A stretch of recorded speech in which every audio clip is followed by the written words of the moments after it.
All right, looking at the alfalfa field, you can see the alfalfa starting to come by my foot here. All the alfalfa starting to come up. I hope this is pigweed and not that water hemp, but whatever. I'm not worried about noxious weeds out here because once you start mowing hay, they'll never get to make it to seed. So I'm not too worried. This week I hope to get out here and start spraying grass. I don't know where all this grass came from. Beats me for the amount of tillage we did. There should not have been a single blade of grass even coming up. But whatever, it's here. What are you gonna do? So we can easily control grass in alfalfa. That's not a concern for me. And the big broadleaves and noxious weeds, not a concern because we'll mow the alfalfa. They never make seed, so it is what it is. But yeah, the alfalfa's coming. Alfalfa's so frustratingly slow to get going. I hate that part of alfalfa. At this time of year, at seeding, any other crop would just grow overnight. You just watch it literally germinate and come out of the ground behind the drill. But alfalfa is just so slow, so slow. You can see a lot of it still just cracking the ground, trying to come out. But whatever, it's here. It's getting started. We'll control the grass this week. Should clean it up, be a non-issue, and we'll move forward. Right, the cover crop in corn. This is kind of what cover crops in corn do. They get germinated, then they just kind of hang out. You can see it's 3 o'clock. We got hot, bright sun, and it's super shaded, super cool down here. So this is what cover crops are going to do. Here's an oat. It's going to go very slow. Radish are extremely quick to germinate. You can see a bunch of little radishes around here. Down the line there's a hairy vetch and a taller radish. But yeah, so that's, I mean, granted, it's only been a couple weeks since I spread it out here. But that's the gist of it. It is not going to be like just this massive growing mat under here. It'll be extremely thin, extremely slow until later on when these leaves start to sag and fall. Then sunlight starts to penetrate the canopy, and then this stuff can get to take off. Whether or not it gets to take off and survive the winter, vetch could survive the winter if it had enough growth. The clover out here hopefully will survive the winter, but it's all onto Mother Nature. But it's germinating, it's getting going, and that's what it's going to look like for a while. Here's the oats and soybean mix right here. Obviously the oats did not get established very well, or this might have been a spot that actually got established before I sprayed, and so it's just a little dead spot. But as far as we can see across the field, it looks really good. Just some random ragweed coming up through. I can live with that. That is good looking oats though. We got good looking oats. We got fantastic looking beans here. This is getting more exciting by the day. The oats on one of the customer fields is already starting to turn. And when I look through here, I don't know if it shows up on camera, but every once in a while there's just one little random plant that is starting to get just that little bit of color change. This field's starting to get a little attention for some of the locals. They're starting to think I'm a little more goofy by the day. I'm getting a lot of, it won't work. How do you think you're going to manage to get the oats out? How do you think what's going to happen if you nip the beans a little bit? What's about this? And I just simply answer, I don't know. I am trying to make the best of a goofy situation. And that's all I can say. I have the best of intentions to make it work. As of right now, with the growth of these soybeans, I don't know how I can not make it. I mean, they're just over my knee in height. I think I have 2 outstanding looking crops here. Here's a little gap from planter pass to planter pass. I got a little lost. So come soybean harvest time, there probably will be streaks of oats out here because I have to follow that planter pass. The planter's 12 row. The bean head is 12 row. So I have to follow my planter pass. So there might be some streaks of oats left out here come soybean harvest time. But there is a tremendous amount of oats. Look at all that oat grain here. You can't tell me that isn't going to yield good. There's a lot of beautiful, beautiful oats with a lot of beautiful beans coming up between it. And so this surprise nurse crop experiment, companion crop, I believe is going to be great. I don't know. Just like the steers. You talk to some of the local guys, and they're like, well, you can't background steers on pasture. They have yet to finish up the first corn I put in the bunk. That's the funny part. So all the old naysayers and the, well, that won't work, you can't do that, you got to do what we've always done. Them kind of guys, it seems like everything that them guys are telling me is wrong, and everything these soil health people are telling me is coming true.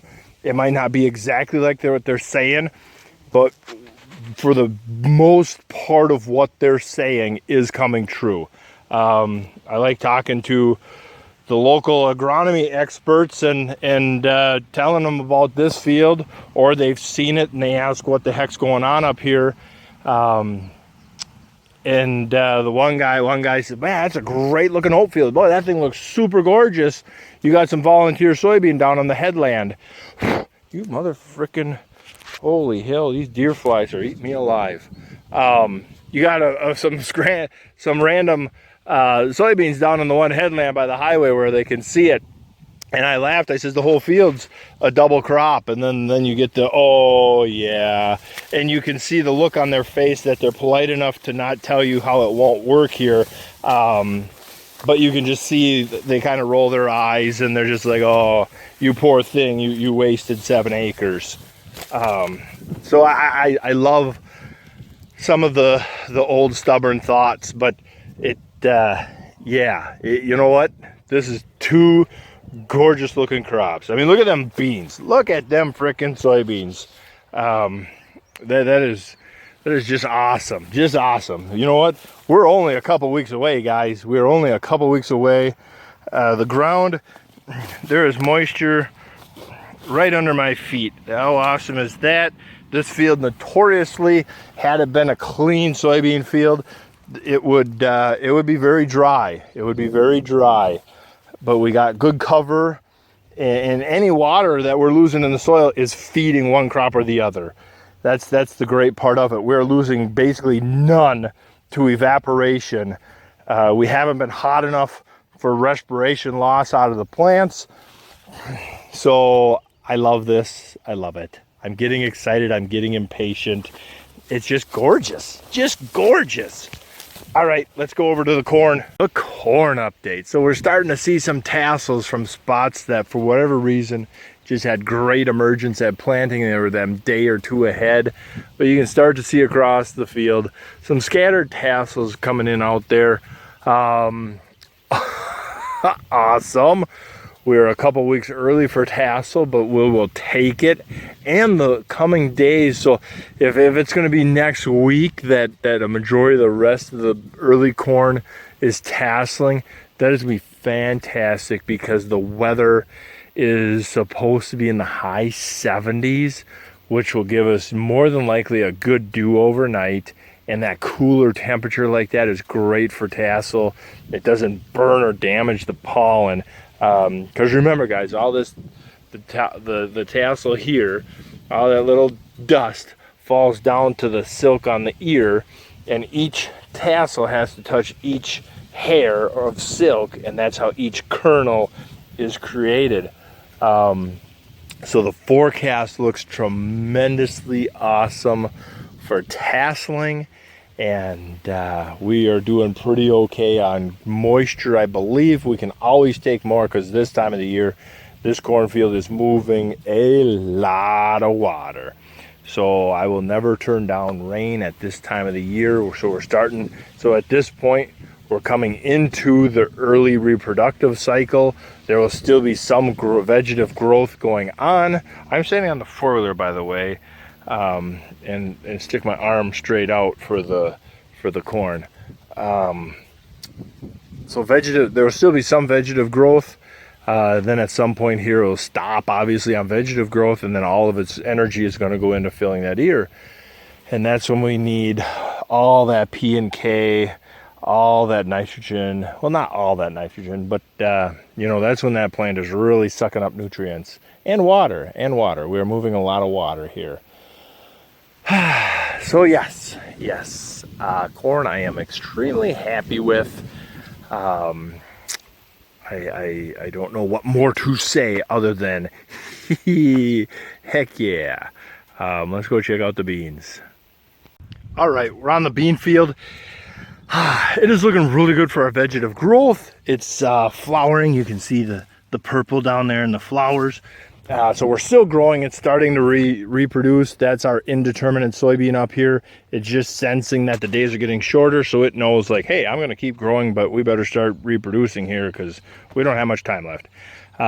We got a good looking stand. We're not quite canopied yet, but in the no-till corn stalks, canopy is always delayed because it senses that corn. And so I believe what my taking is that it senses that, so it thinks it's competition, so it grows up until it can grow over and smother it out, and then it thinks it wins. Little does it know that that corn is there to help it. But I do need to get the drone out here and race up and down the field a couple times to make sure I don't have water hemp issues out here. Then if I fly up and I see a zone of that, I can just walk up there or take the four-wheeler up there and hit that spot, and we're good to go. I don't think I need to walk up and down, you know, even if it's only a quarter mile long. I'm not walking up and down this field 2,900 times. I just don't have that kind of time. At least if I'm making an effort to do a little bit of walking, I'm making an effort at it. I'm not going to ding the beans for a little bit of water hemp issue at this point. And so, yeah, it is what it is. We're learning a new weed. And so I don't know what more to say on that. We're kind of learning as we go. I got no complaints. I feel very guilty from farming in 4G's homestead. You go to the south into South Dakota, then you come into west central Iowa, north central Iowa, some of southern Minnesota. They've been hammered with some hail in the last week. A lot of areas got some hail in the last week. South central and central kind of Minnesota down there.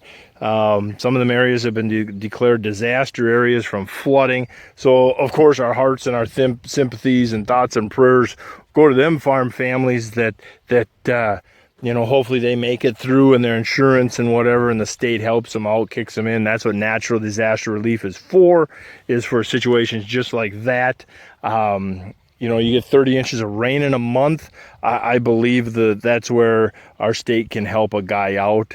That's about as socialist as I get. How about that? So yeah, and I'd like to think that if the same happened up here, they would say the same thing. I don't have anything to complain about. We're having just a stellar year so far. I pray that the hail and the storms stay away from us. We got to get through August. There's enough moisture here to get us through July, but we are going to need a little sprinkle once in a while in August to get us through August on beans.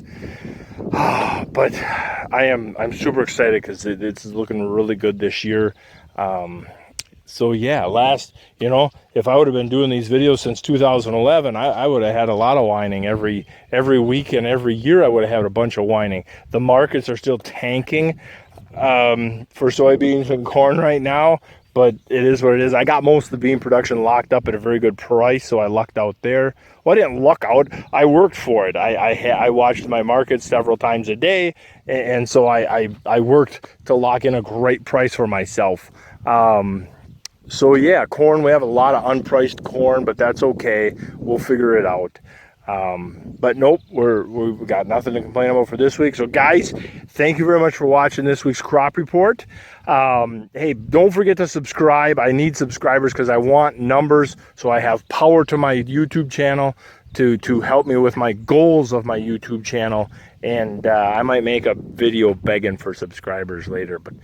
But yeah, hey, subscribe, share, like the video, don't like the video, give me a thumbs up, give me a thumbs down. Just do something to be involved with me because I get kind of bored and lonely. But all right, guys, thank you very much for watching.